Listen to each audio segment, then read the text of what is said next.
you're going to start to have a softening of the market after 4 or 5 years.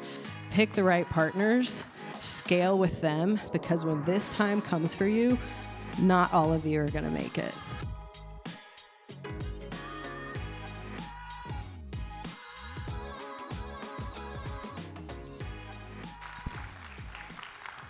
I wish I could give all y'all a big hug.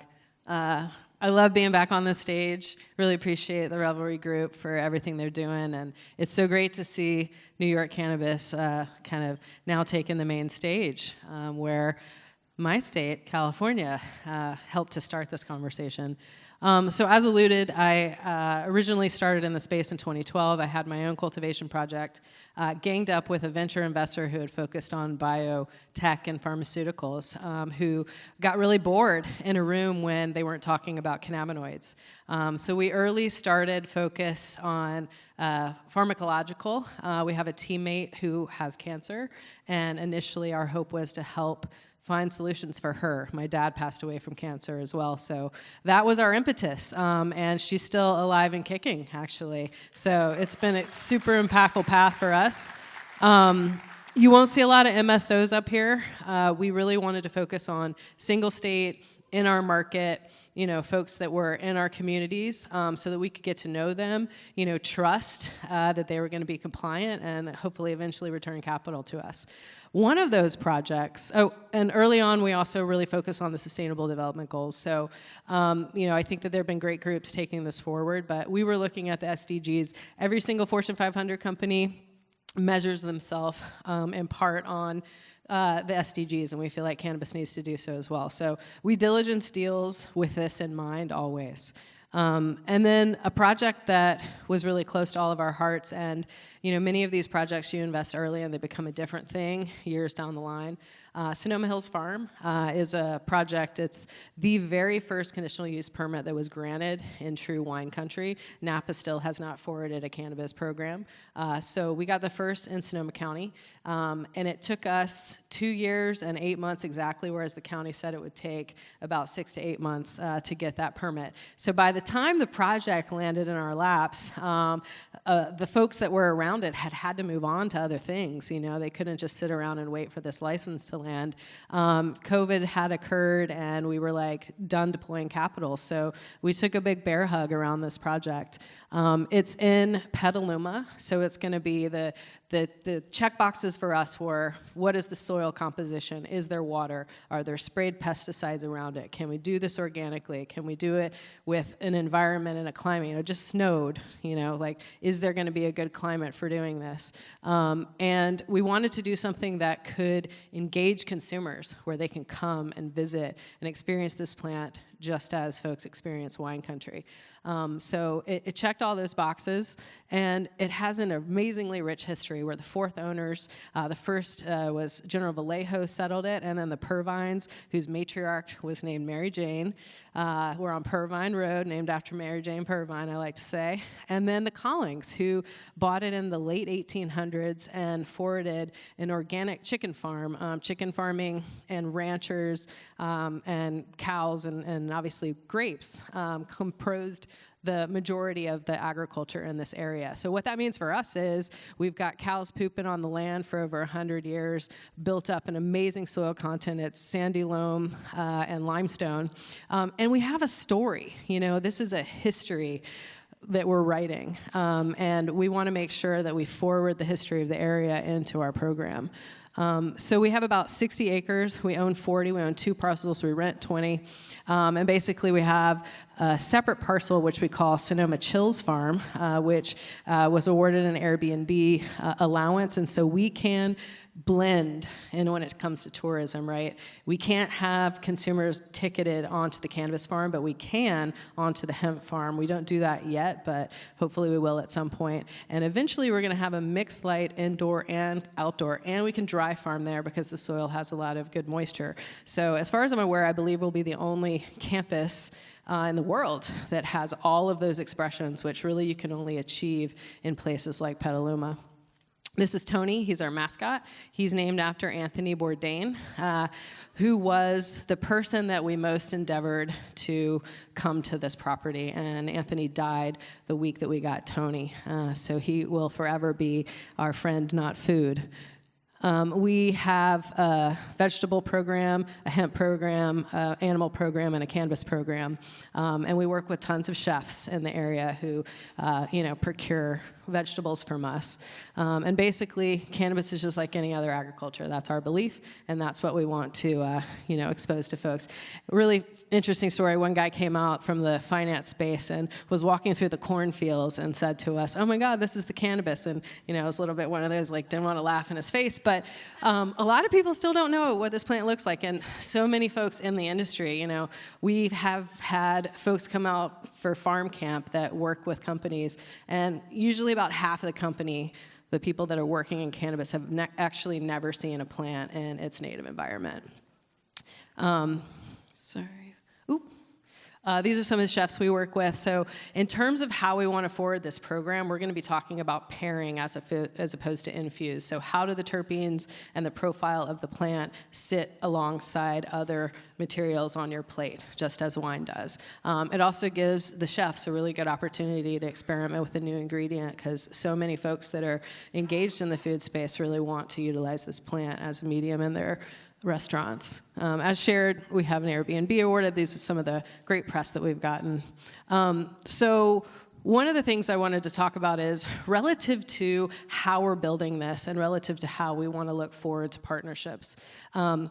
Myself, this is Aaron Kiefer to my left. He left the French Laundry to join us, so he was Thomas Keller's main grower for 10 years at his project, and then this is Mike, one of our other owners. And Thomas Keller, how he works with folks that he's procuring ingredients from is he basically says to them, I want you to give me the price point that will allow you to exist for the next several decades so that we can build this program together. He's not asking them for the best price or the lowest common denominator. He's saying, how can we scale together? That's how we approach our business.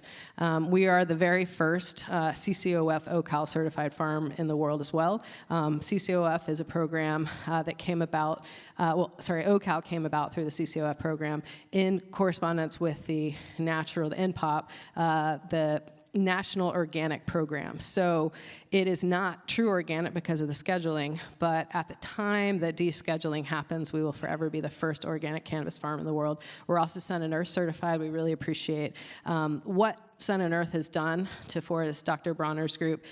They have 3 pillars: fair trade, treat your employees well, and what goes into your soil and regenerative organic farming.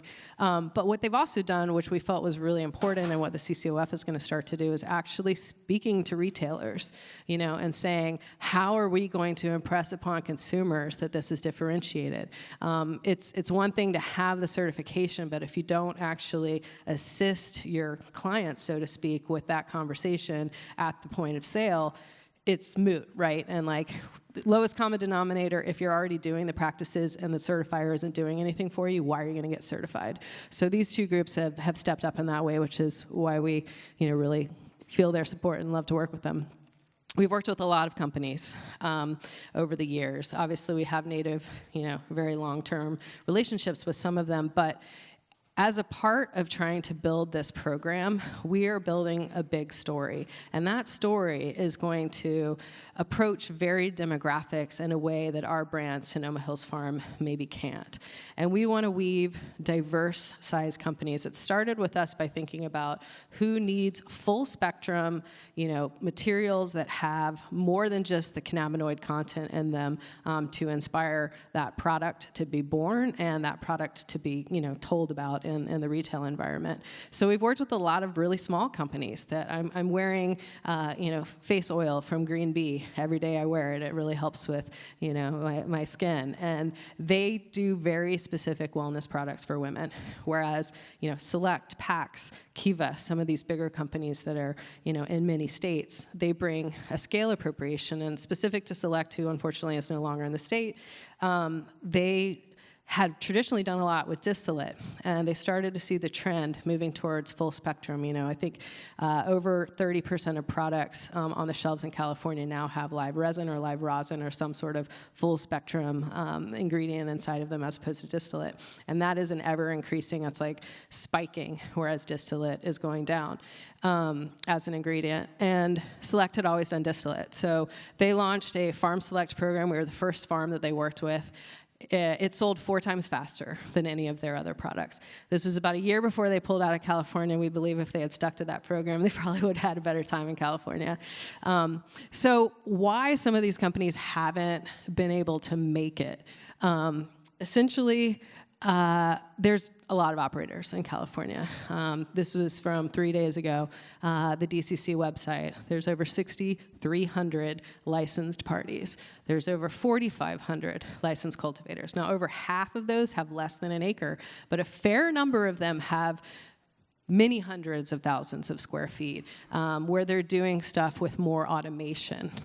So we saw a massive dip in prices and the bulk price of a pound, and then that forwarded into the retail environment where you have mass saturation of brands and the consumer saying, I want to pay less for this.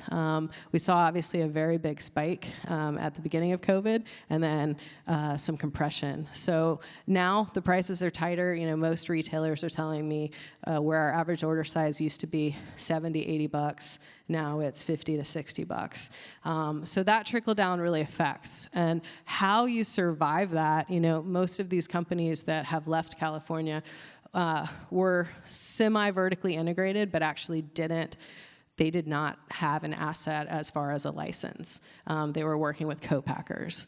And there's just so many layers, to this process.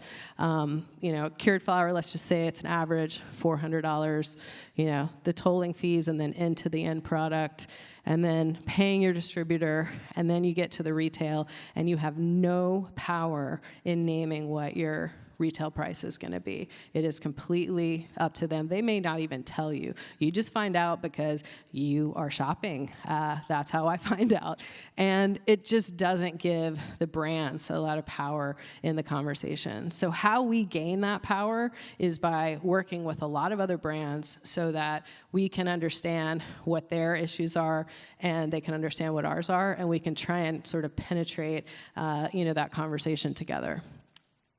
Relative to why we still believe California is, a really good opportunity, and this is not going to be unlike you guys in New York because you have a robust wine industry, you have a robust craft beer industry. I was just at the Brooklyn Brewery last night, which I believe is doing some stuff in cannabis, which is awesome. So this is the first 4. These are the first 4 states. California's not up here. Nevada went legal a year before us. But if I put California or Illinois, any of the states, it's going to be the same pattern. You're going to start to have a softening of the market after 4 or 5 years. So my message to all of you is pick the right partners, scale with them, because when this time comes for you, not all of you are going to make it. How we make it and partner values that we believe are going to keep us afloat in the long run. Is there a benefit to what you're selling that party other than just the cannabinoid content and the potency? For us, it's the origin story. It's the fact that we have unique genetics, that we're focusing not just on the cannabinoid content, but also the terpenes and the overall profile of the plant. It's marketing. How are you helping them to address a secondary market other than who their core market is? For us, it's the certifications that we have, it's bringing people to the property. It's allowing for them to see the property as an extension of their program. But it may be all sorts of other things. If you're not working towards a specific demographic and a provider can help you tap into that demographic, great way to think about it. And then longevity.